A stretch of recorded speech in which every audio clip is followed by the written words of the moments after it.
Tytti Tuusberg nais, jatorriz Finlandiarra, Donostian bizi naiz.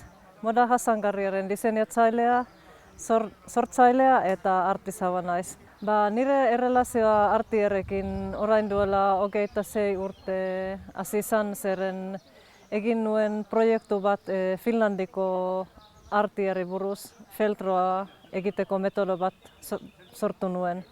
Eta, klaro, handik aurrera egon naiz pizka bat gehiago asmatzen gauza berriak eta egia esateko artea piak bat gustatzen zait, netzako da material mundiala, zeren ezetasuna, naiz eta ezetasuna dauka hori ez da nabaritzen eta oso moldakarria da eta noski bai ez naturala.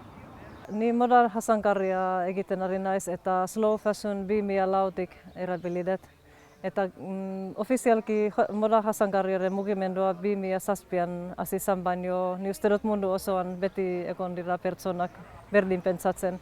Zergatik, zeren netzako moda egitea oso garrantzitsua da alde ekologikoaren ikuspuntutik eta baita errespetatzea lan baldintzak. Ez dut ikusten nik moda azkarra egitea. Eta zergatik natura zaintzeko noski baietz eta baita ere nire ustez horrelako material naturalak edo birziklatuak erabiltzen osasungarriak dira bai pertsonentzako eta naturarentzako. Mutur beltz oso proiektu zoragarria da, zorionak.